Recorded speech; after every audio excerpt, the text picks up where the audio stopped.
Welcome to episode 8 of the podcast and episode 3 of Loki, season 2. So I think it's been like 2 weeks since my last episode. It's been completely insane the past few, not just few days, but few weeks. So I wasn't actually able to, I did watch episode 3. Um, I think the same, not the Thursday that it came out, but like that weekend. And then I was going to make an episode, but then everything just complete time got away from me. So I wasn't able to do it back then. And then episode 4 came out, and then I didn't even get to watch episode 4 until literally today. And it's like Sunday. So episode 4 came out like, what, 4 days ago? So now I've seen episode 4. I kind of regret watching episode 4 before recording something, but I just didn't think of it at the time because I kind of wanted to predict what would have happened in episode 4, but now I can't do that after watching episode 3. So I'll go through episode 3. You'll hear my thoughts again as I'm watching it, and then I'll go straight into episode 4 just in a separate episode. I'll probably upload both these today, or set it to publish today and tomorrow. And then I think for the next 2 episodes of Loki, the final 2 episodes, I might do the same thing, but remember not to watch the final episode until I get to predict what I think might happen. But I think episode 4 is a really good stopping point to try to predict what the last 2 episodes are going to be, because episode 4, 1 to 4, have been seen by everybody now, and before the series even came out, episode 1 to 4 was seen by the people who got to see it early. So I think it was a really good cliffhanger for episode 4 of season 2 of Loki. Not just for the people who got to see it early, but for everybody who's seen it up to that point. I think it's a really, really good cliffhanger to try to now theory craft and figure out what the future of the series is going to hold. So I'm thinking that I'll try to get that done and uploaded immediately, since I don't really participate in any online discussions on the Loki series, or really any Marvel series in general. I don't tend to participate too much. I only tend to jump in when I have like an idea for where I want to see a movie or series go in the future, or where I want to see the entire story go in the future after already watching the previous stuff. That's usually when I would jump in during like the in-betweens or the like breaks in action or breaks in the story where you're in between, like a series has just ended and another one will start like in a month or so. For this series, Loki will it'll end in 2 weeks, I think, unless they're skipping a week somewhere in there, but I don't remember. And then I believe the Marvels is supposed to be coming out in 2 weeks, if I'm not mistaken. November sometime. Second week of November, I think. So it being the 29th now, I think that leaves the 2 weeks for Loki to finish, and then the Marvels to then hit theaters at that time. So there isn't much in between, but I don't think the Marvels will have too much to do with Loki. I think they'll just be telling their own story there, so that should be fine. Uh, but after Loki's finished, I might jump into like maybe Reddit or something, or maybe on Twitter, give my ideas on where I want to see it go. If it looks like after the final episode, like this is it, the Loki series will not have a season 3 or anything like that, that'll be kind of disappointing because I feel like there's more story to tell, not just with the Loki series, but weaving the Loki series and these characters into the future of the multiverse saga.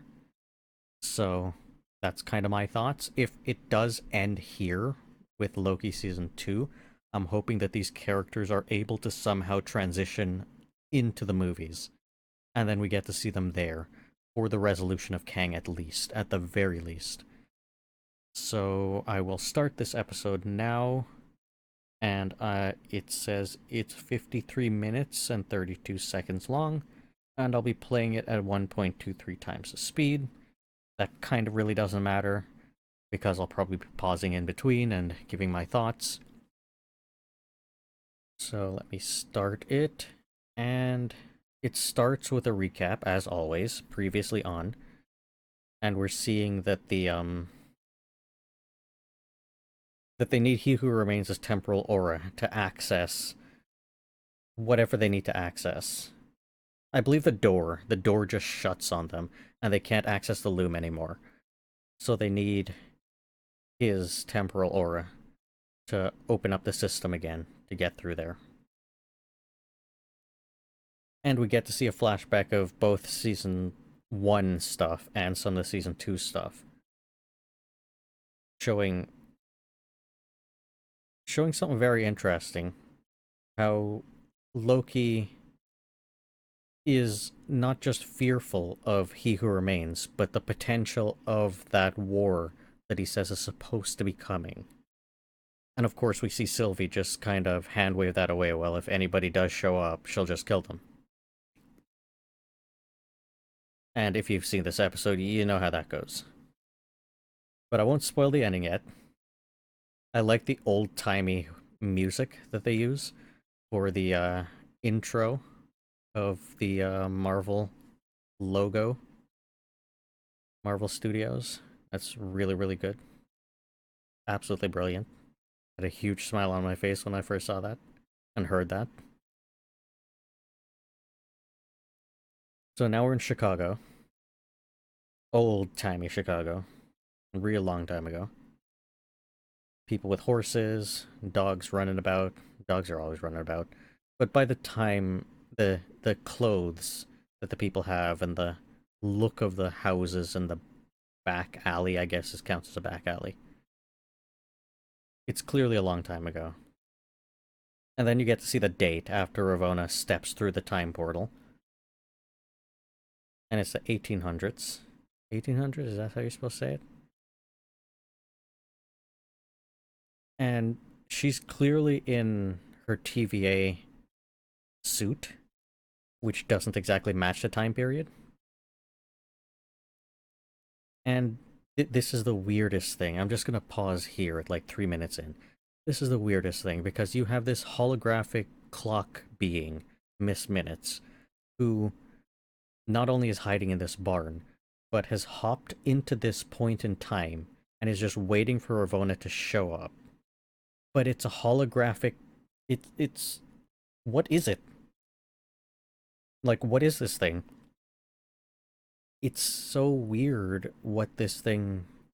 At first, not at first, but after seeing She-Hulk, it almost seemed like the idea that this thing was a projection of a computer like Kevin. Like, that was the answer to what this thing is, but if that's the case, then it can't exist like this here. Unless it travels with whatever projects it. But for a hologram to exist, you need some source that's projecting it. Unless this is just a living entity that is holographic to us, but is alive. Now, clearly it seems like this thing is alive. It seems like this thing has its own, I guess, form, or... I don't know. Body? I hesitate to say body because it's so... It looks like a projection, but maybe it's not. Maybe it just looks like that, and this is its body. And it's almost like if you had like a gas cloud that's sentient, and you can't really touch it, you kind of like phase through it. Like, this thing is something like that. In essence, it's like a gas cloud type thing with the form that it's able to display, and it's able to change its form and whatever, but it looks like a hologram, but it's actually not. Though, I don't know. It has to be some kind of piece of technology, and it almost seems like it has to reside within some technology. It's like the form that you're seeing is just a projection, quite literally, and the brains behind it all, the processing behind it, because it is meant to be kind of like a computer type thing, or a program, is stored on some sort of device. But if that's the case, then how could it be here? Unless it's taking its device with it and just hiding it somewhere. And it just always does that every time it hops from place to place. unless it's in the TVA, in which case it is the entire computer system. And if it needs to be with any agent, I guess it can store itself, or it's connected through the tempad, so that it can always just check in on everybody and appear anywhere it needs to. So if that's the case, how did it get here on its own to this point in time, and why is it hiding in a barn? I don't entirely... It's such a weird mystery that this thing is. I kind of want to see it actually explained, the origins of what this thing is, how it was created. I don't know if it'll go into that depth or detail. I'm kind of curious if something like this exists in the comic books, but I haven't checked, and maybe I will. If I don't think there's going to be a Loki Season 3, then I might just go into the comic books and try to look up how many of these characters exist. I know Ravonna, I know Loki, obviously. I believe Mobius exists. Obviously Kang. I don't know how many of these other characters that are more front and center in Season 2, and were somewhat background in Season 1, if any of them actually exist in the comic books or not. I have a feeling they probably do, and they're probably very different, but it'll be interesting to see if Miss Minutes specifically exists, and if it exists in this form, or if anything in the comic books even closely resembles to how Miss Minutes seems to function, and if there's an explanation for such a being.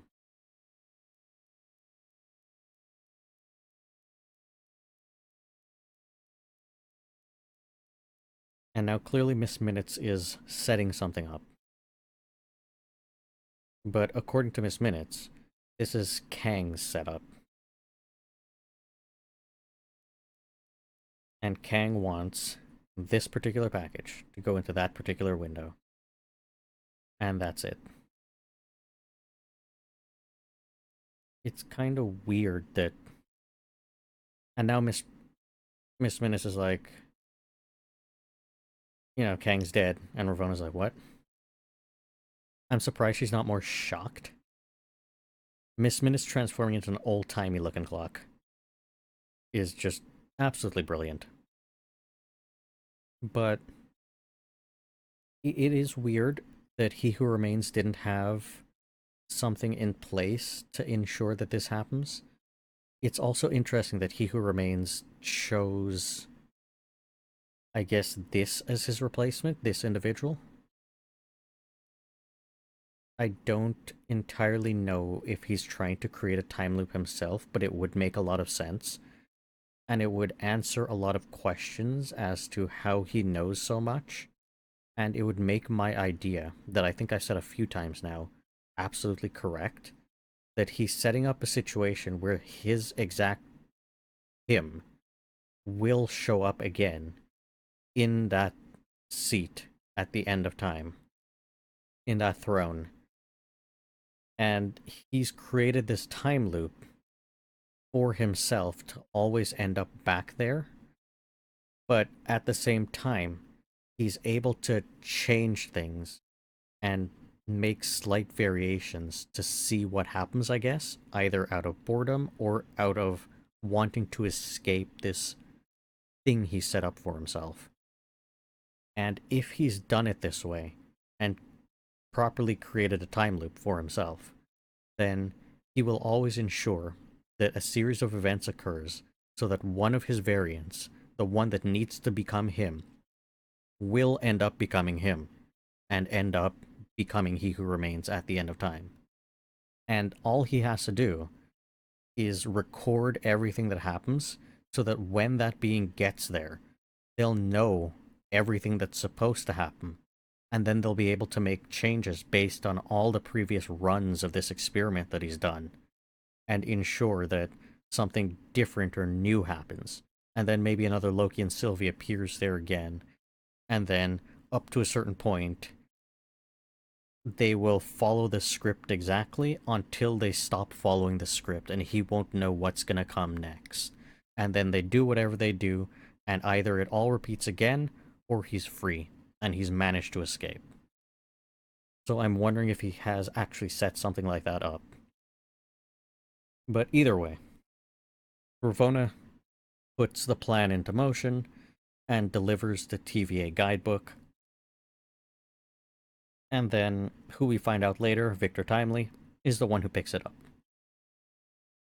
And then we hop back to the TVA and see Loki and Casey and OB all in front of this monitor and saying that it seems like there's no way to open this door without his temporal aura.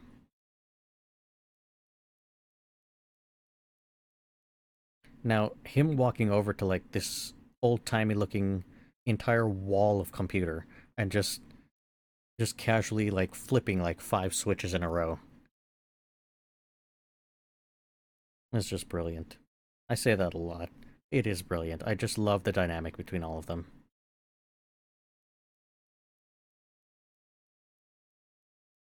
But either way, B-15 saying, you know, there has to be another way. There has to be another option to open the door.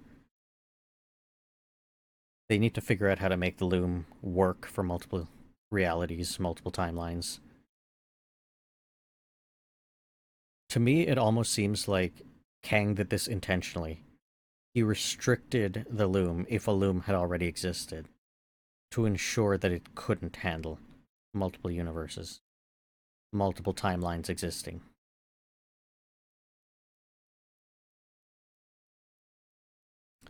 So now they're off to find the cartoon clock. They know that Ravonna had hopped somewhere within time, and they know which branch and where exactly she was. Their outfits are amazing. When Loki and Mobius hop in to that same time, they do look so good. Them trying to figure out why she showed up here, right in front of the window where she had dropped off that book. They couldn't figure it out, so they hop into the future where she had appeared again. And the Chicago World's Fair, 1893. On this particular branch time.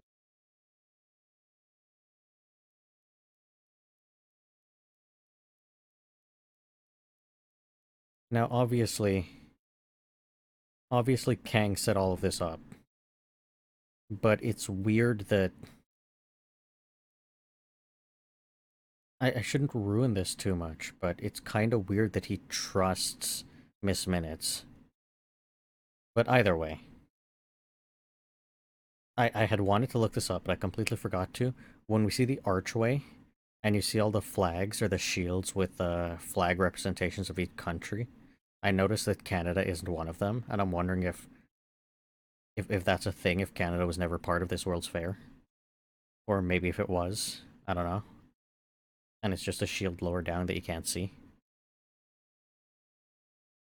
And then I really liked the cutaway to the next scene.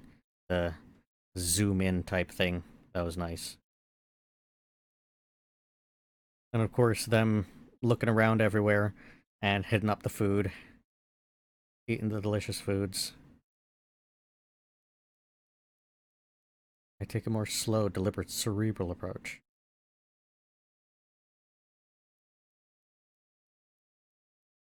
Such brilliance.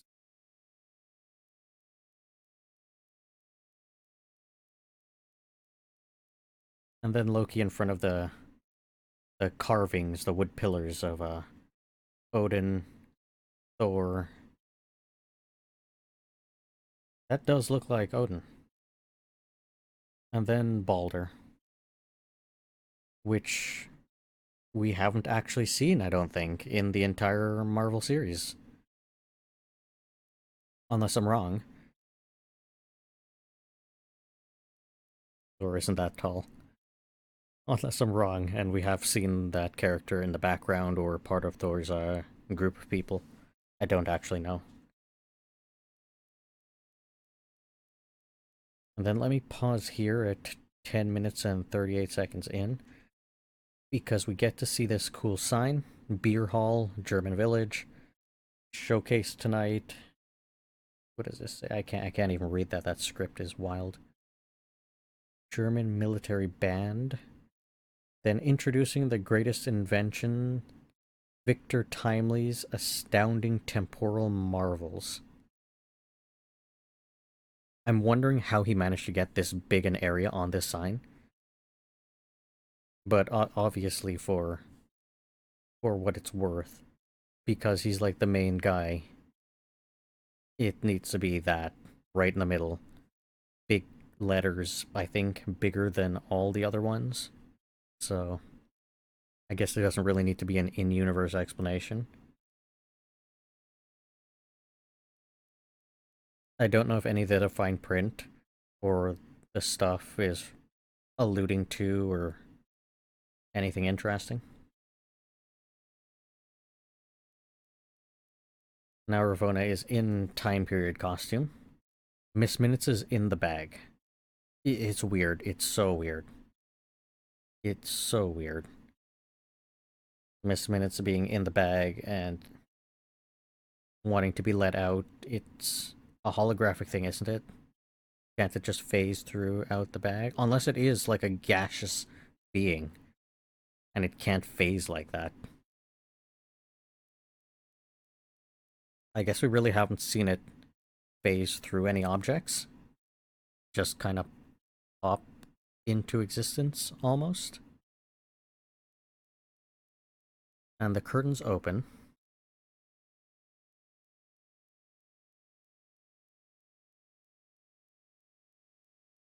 Time is everything.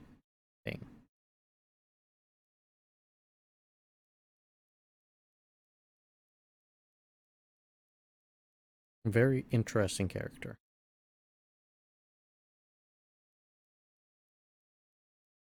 Very interesting intro to the show he's going to put on for all these people.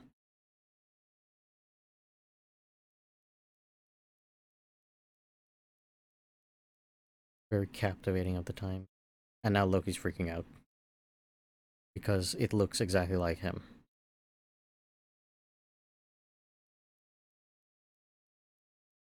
And then Mobius doesn't see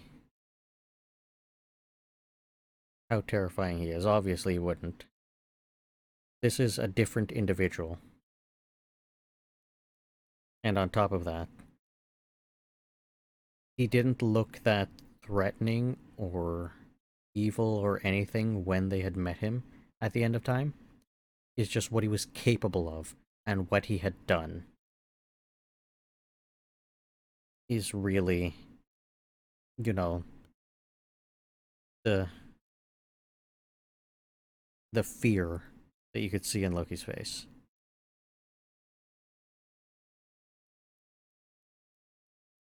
Because understanding what a being like that was capable of doing, what an individual like that was capable of doing, that's where the fear would come from.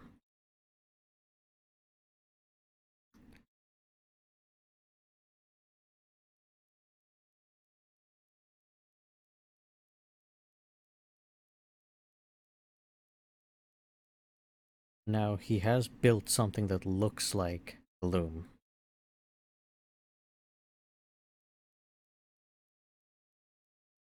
Almost like the loom, kinda like the loom. And the chaos transformed into order. What a brilliant line. Because that's exactly what Kang does, and that's the exact purpose of the TVA. The chaos of the multiverse converted into the order of the sacred timeline.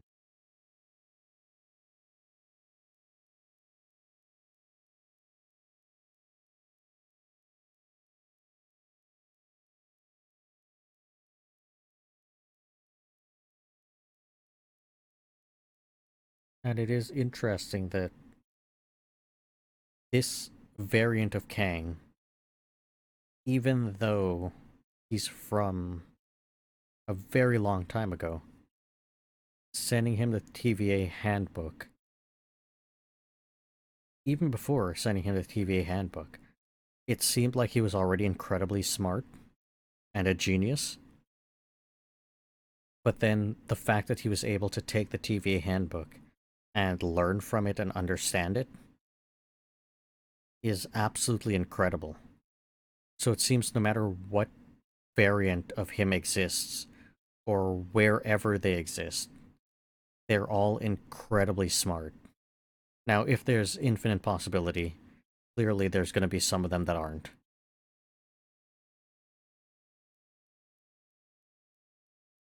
But yeah, the loom is a very serious now problem, as Mobius is saying. So they need his help now. This individual, this variant. But that's the thing. That's the thing that they should understand, especially Loki. Just because you're a variant of a terrible person doesn't mean you're necessarily going to become a terrible person or that you are a terrible person.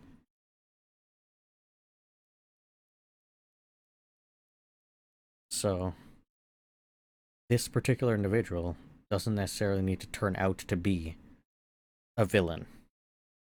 Doesn't need to turn out to be he who remains. Clearly, they're being crafted by some whatever setup he who remains put into place to make this individual into the next he who remains.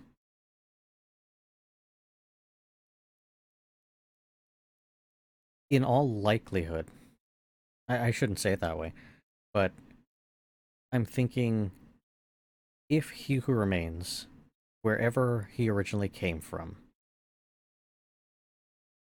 if he were to take a branching timeline that's just slightly, the very slightest difference from the branch that he took to become he who remains, and takes, the him on that very like razor's edge next door branch that's basically him in every single way, but just doesn't end up as he who remains. If he takes that one and makes that one into the next him, that almost seems like it would make sense. And then just keep repeating that over and over again. So, is it possible that this Victor Timely is the one who's supposed to end up becoming he who remains in the end? Because this Victor Timely is the individual.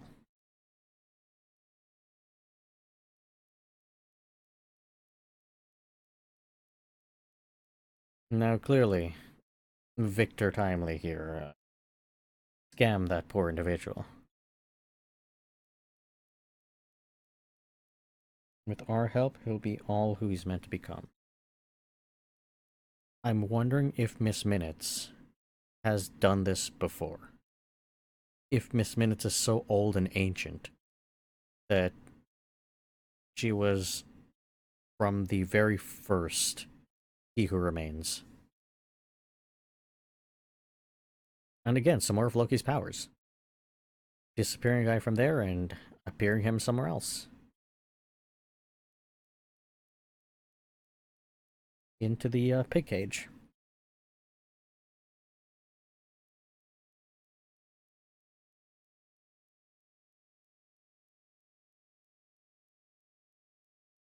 And now they're all fighting over him.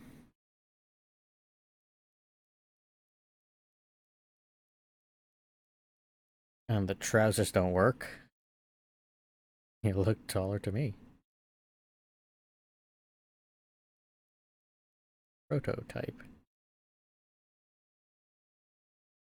Just some settings next week.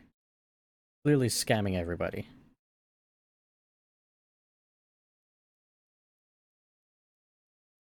His ideas are just ahead of his time.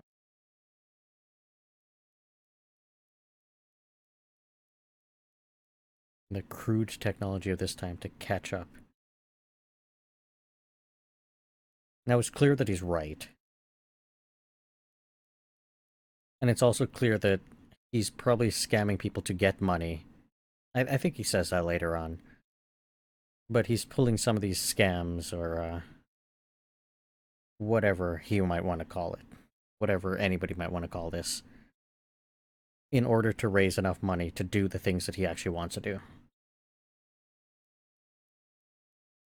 This is a weird decision to try to escape. It almost seems like he's cornering himself. but absolutely brilliant that he was able to run into the run into the Ferris wheel thing and then crawl around and come back out.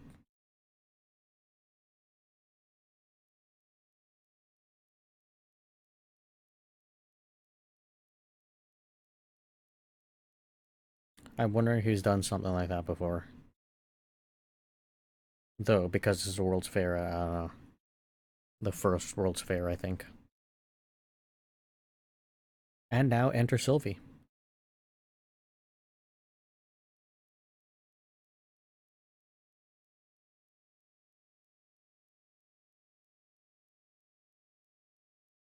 And now there's a showdown between Loki and Sylvie, and giving Mobius and Ravonna some time to talk.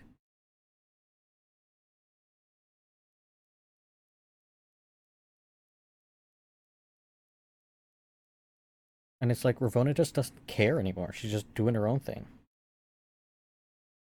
Now, of course, it's clear the only thing she cares about, it seems, instead of necessarily protecting the TVA, is to follow He Who Remains and his grand vision of things. So if the TVA has diverted from that vision, she'll leave and then try to follow as closely as possible He Who Remains and his original vision. And she believes she's still doing that. Finding Timely, crafting Timely into the next He Who Remains is fixing everything. So she's not just bound to the mission, she's bound to the original vision of the original person who crafted the mission in the first place. Where everybody else might say, oh, I want to follow the original script, the original mission, you know, prune the timelines and all of that. She's even more, I don't know, poor or whatever it might be to the original idea, where she is not just bound to the idea, but the person who crafted the idea in the first place and wants their leadership back in place to continue to follow it.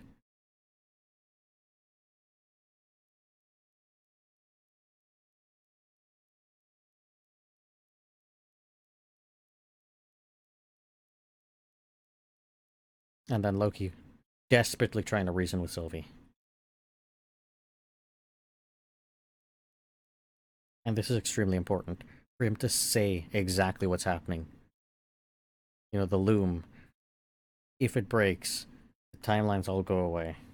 Potentially.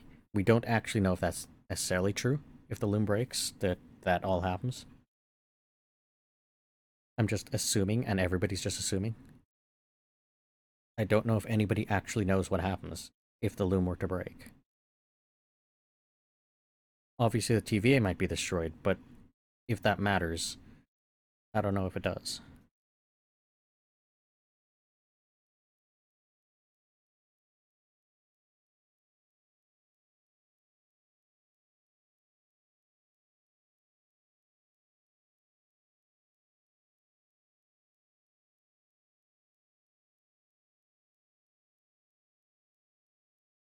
And Sylvie is correct here too.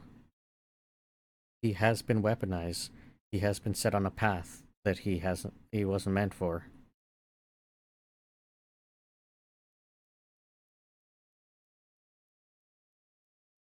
And it is true that it's the TVA's fault for doing all of this. And Loki's taking the position that, you know, the TVA needs to still exist and to be changed. And the loom needs to be fixed, obviously.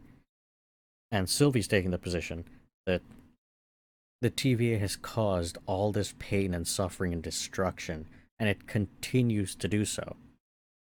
And where he is taking the thing is he's thinking, fix it. She's thinking, destroy it. It's not worth fixing or saving. He's thinking it is worth fixing and saving and changing.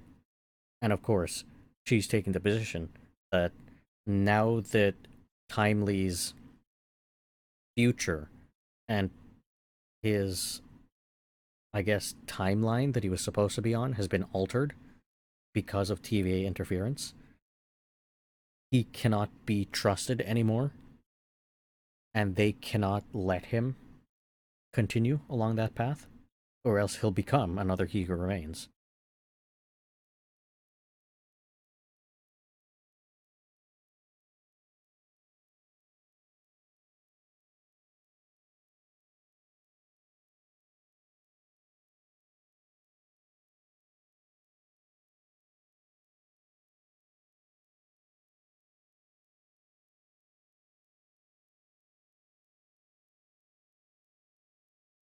And Loki properly explaining,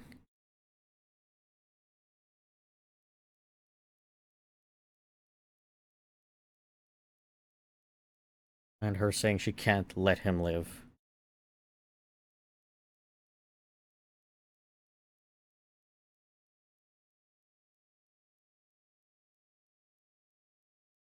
All of this is, it's meant to be a recreation of what happened at the end of time. It's meant to be like a second go round of that.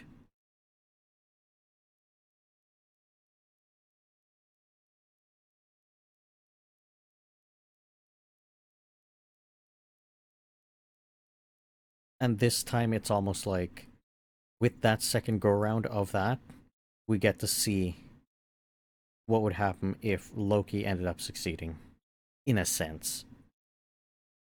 And let them think about and give the time to breathe, instead of just offing him immediately and not really talking about or thinking about or figuring out the consequences or anything like that.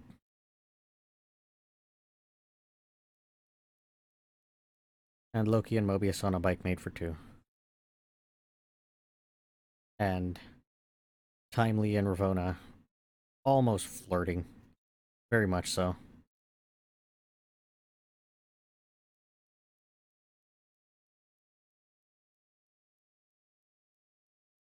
It's a little bit kind of awkward and weird.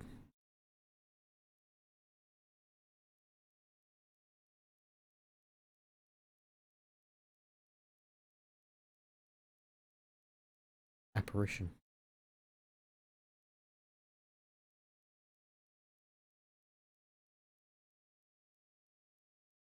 What is Miss Minute?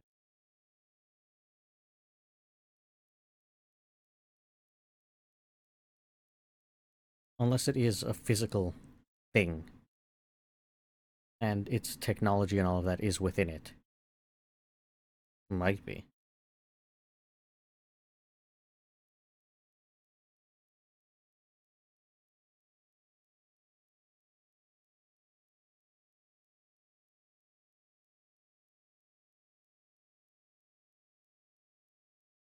I don't know if it matters that she's explaining to him what his other variant did. It shouldn't. The question is all of this meant to happen to make a He Who Remains again? I assume there's enough variation. I assume if there isn't too much variation, I should say, then it doesn't matter. It'll still follow the right path.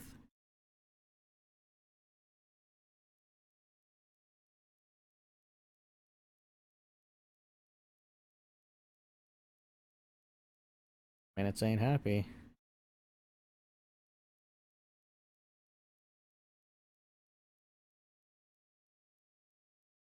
The weird jealousiness. It's so weird, and it gets weirder. I'm trying not to say too much about that, but I kinda have to.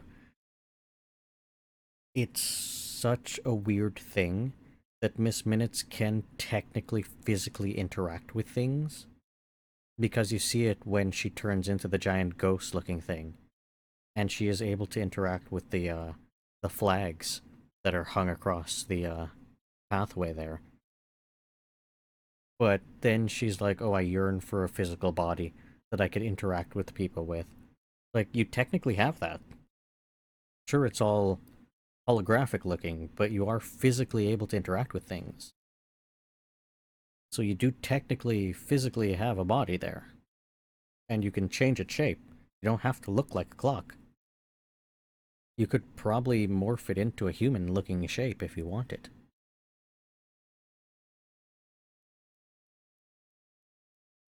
It's also weird that Miss Minutes would have those feelings.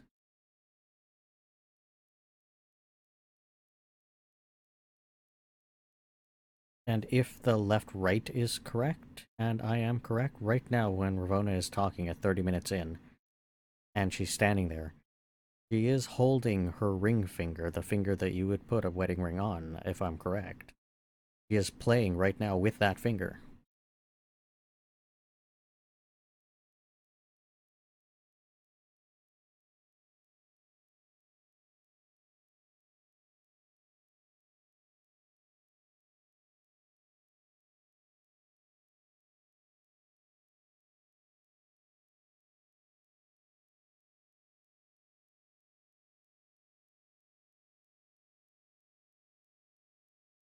Weird. Weirdness.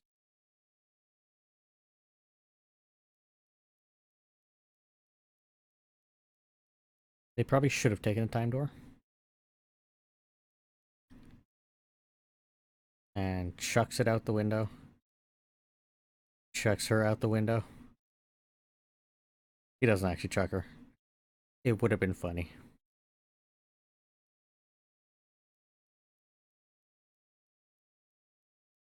Lower taxes in Wisconsin.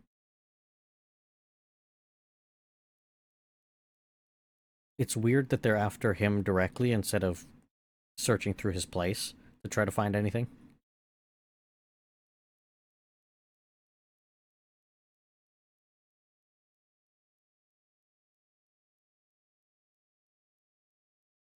And now Loki and Mobius running about the place trying to find where he's gone. He has an amazing hiding spot underneath these stairs. I assume he has many such hiding spots for use when the heat is on.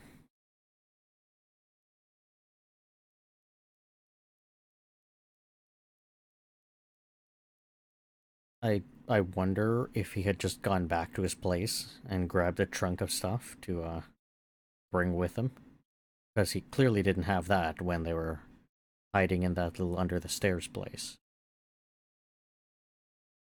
Boat looks cool. An old-timey looking boat.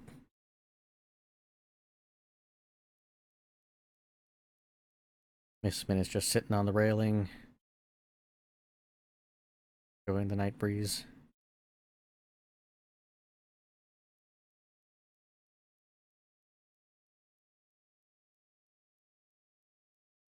In a nice moment between Victor and Rowena.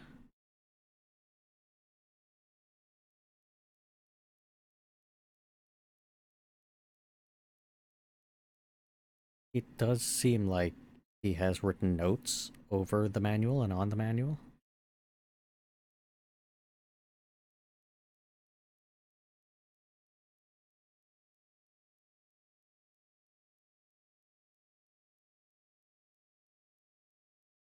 I guess it doesn't really matter now that he's found out that a time loop has been created.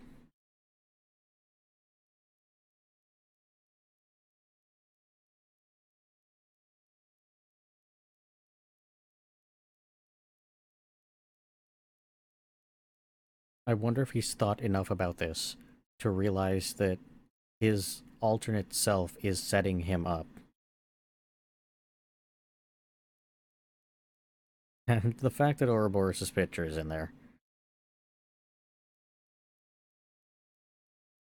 But I'm guessing it may have been his picture originally in there, and then he needed some other person. So it was Ouroboros, the next best, or unless Ouroboros was the one who just wrote everything down. And He Who Remains never actually wrote it down, but maybe explained it to whoever needed to know, so they could operate and run whatever needed to be done. Ouroboros does seem like he would have been one of the more inner circle type people, because of how much he knows and how much he, I guess, does behind the scenes.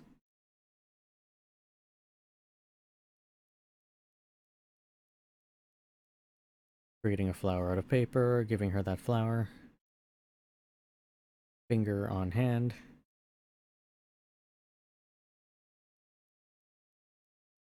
And she says the wrong word, partnership.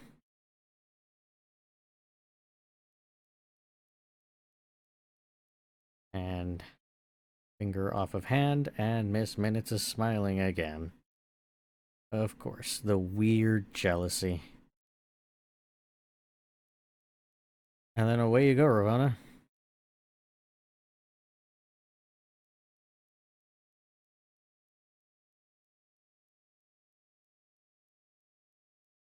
Miss Minutes is just absolutely pure evil.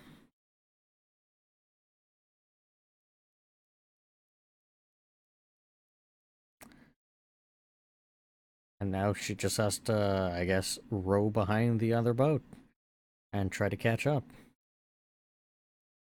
I can't remember if it's supposed to be easier to row behind the wake of a boat or not.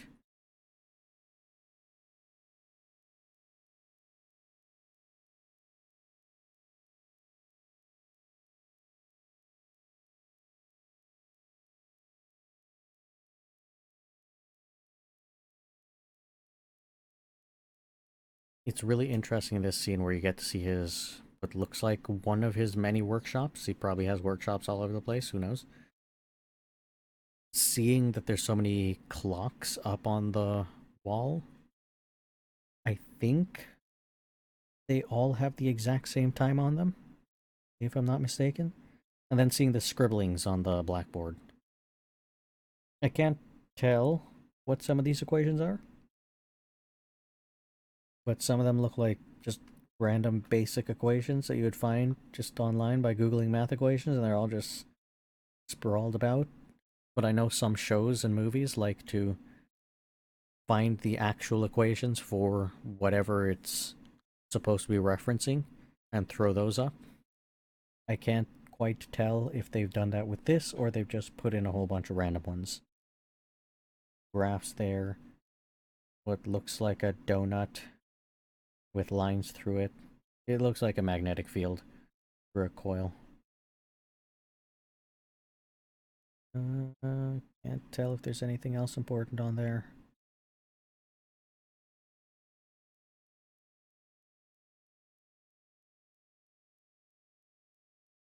There's clearly some quantum mechanics stuff written on there.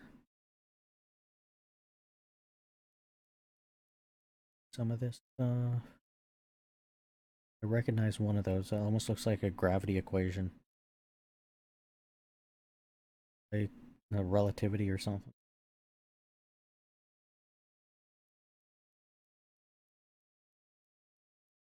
Either way, we don't get a clear shot. Too much of an angle. You can't see everything.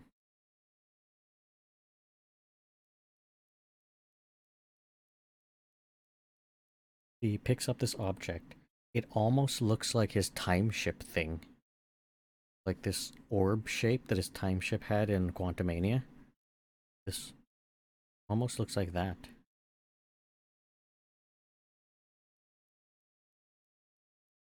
It's cool looking though.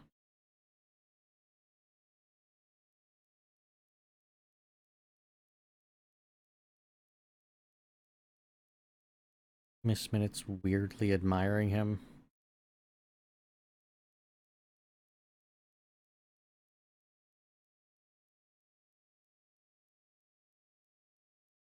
What's Miss Minutes thinking? What is going on? Might need Spark to lay low.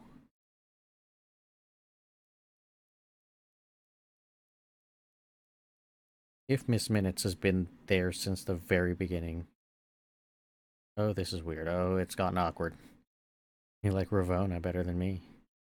She's blushing. Turned back orange. Sketching that journal of me.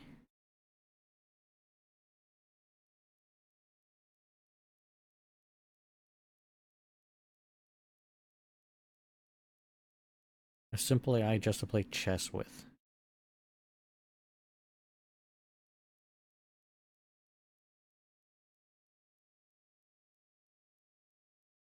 Why would he allow this? to give her the right or the ability to do all of this stuff, to write its own code, to have whims and feelings and all of that.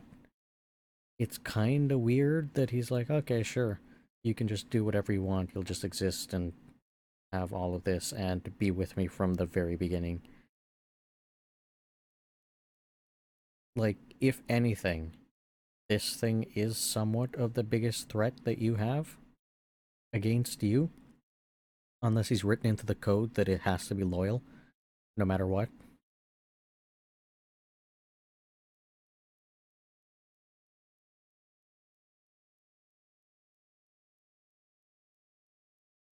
Can you allow me a real body?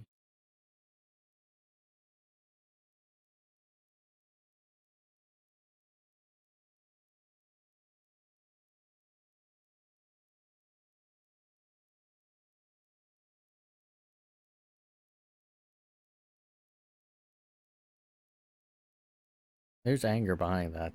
There's some serious anger behind that.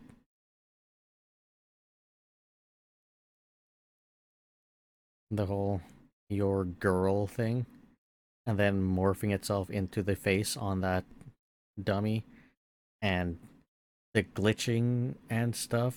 This is this is something. This is something's gone wrong with the programming here. Something's gone terribly, terribly, terribly wrong. And Miss Minutes isn't good, isn't okay.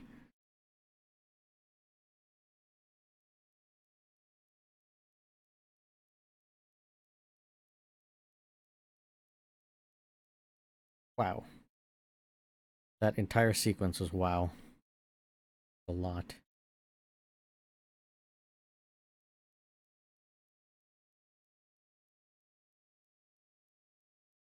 And he just put her away right when she, or closed her down or whatever it was, right when she was about to say I love you. That must have stung.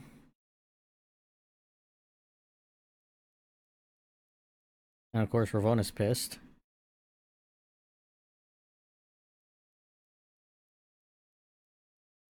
But it does make me question. He who remains, has he not realized the entire time that his AI was like that? Did he not realize the entire time Miss Minutes' feelings? Or was he fully aware?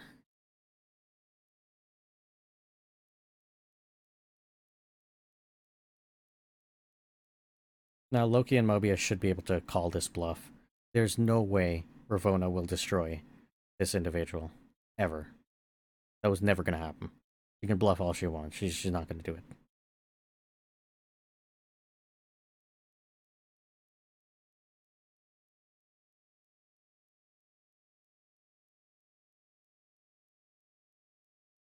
Ravonna's put the TVA above herself.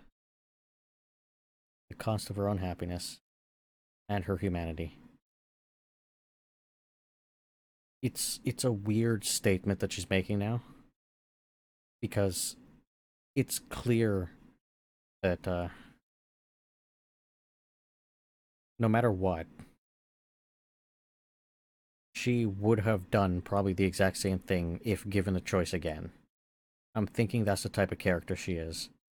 But there's an entire chunk of her, I guess, character and past that is missing from her that I think has driven her to being this type of person. And in comes Sylvie to just wreck house.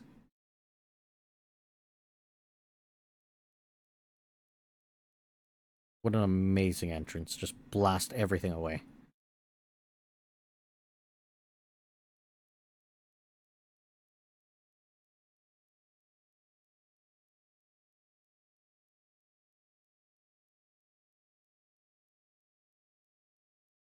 And Timely right in front of her, and she could just kill him right then and there.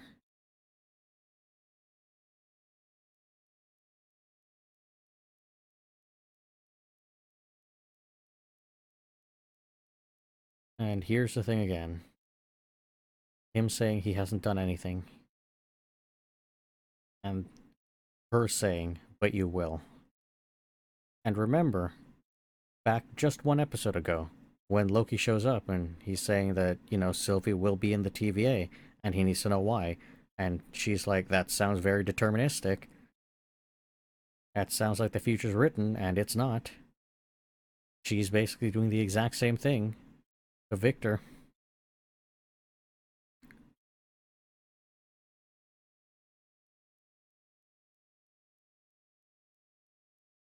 And I'm sure she's probably realizing that somewhere. But she's clearly not able to kill this innocent person who clearly hasn't done anything yet. He who remains deserved to be killed. Or imprisoned or something. There had to be consequences to what that individual did. For eons. But Victor hasn't done anything.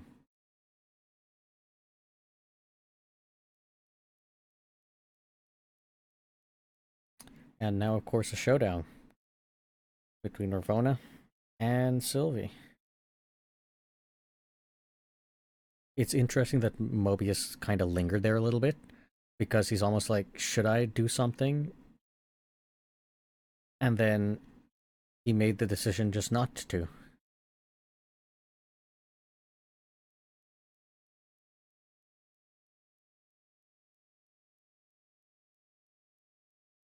I wonder if in that moment he's like, I don't think Sylvie's gonna kill her. I trust her. Or if he's like, even if she is killed, she kinda has this coming.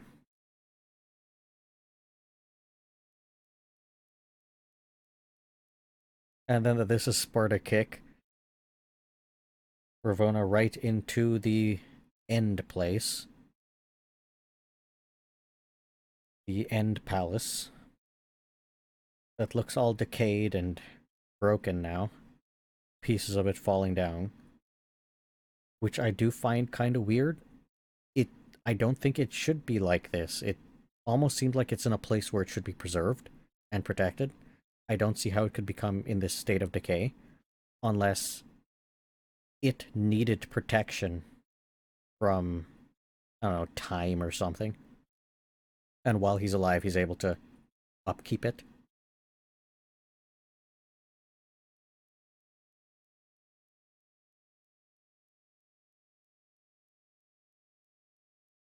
And it's so weird that Miss Minutes is all angry at him for making an enemy of her, but it's not him. It's a different him.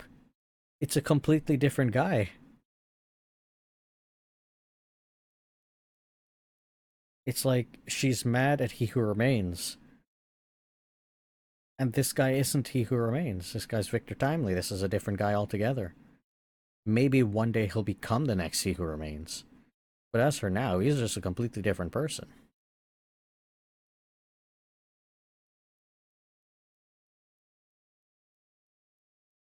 Either way, the weird jealousiness is just so awkward and weird, but I kind of get it, and it's brilliant the way that it's played. Because his very first creation, his very first AI creation that he gave sentience to and free will and the ability to basically, make its own decisions and do whatever it wants on any whim, but the only thing he hasn't allowed for it or given to it is a body so it can be with him. And the fact that it's developed feelings either through some programming that he had originally put into it of loyalty or whatever, or it just developed that on its own, or maybe some kind of Stockholm syndrome. It's it's understandable that this thing would be very upset. Miss Minutes would be extremely upset and feel like she's being betrayed by him and being used by him, I guess. Well, not really, I guess. It's quite literal. She is being used, and she probably knows it. Unlike all the other beings in the TVA that are being used as well, Miss Minutes is probably the only one whose mind hasn't been wiped and memory hasn't been wiped, as far as I can tell. So having that knowledge must be kind of messed up. that, I've been loyal to you, I've been by your side this entire time, you created me, but you won't give me this thing that I've wanted since forever, and I only want it to be of more benefit to you and to be by your side. That that's that just sucks. But then on top of all that, you know, Miss Minutes does have a special place, clearly, and she probably feels that way because you've wiped everybody else's memories. You've entrusted me to watch over them and to ensure that all your orders are followed. So I am closer than even the closest person that has ever been close to you. But you're still unwilling to give me this one whim that I want so desperately. But of course, it's probably intentional. And I'll have a little bit more to say about that in the next episode. Because there's a little bit more of that kind of dynamic in the next episode. But this episode felt more like it brought a whole lot of things together once again. And I think it was done really, really well, where it took elements of the previous season and previous episodes and kind of brought them all together and gave the characters a lot more time for you to get to see, like Ravonna, Victor Timely. We get plenty of Loki in every single episode. We get plenty of Mobius in a lot of the episodes, especially the previous episode. It was nice to see more of Ravonna, but it doesn't feel like it's enough. It doesn't feel like we get to see, and maybe she herself doesn't know, but it almost seems like we don't get to see a full picture of her and what her dreams and motivations and everything else are.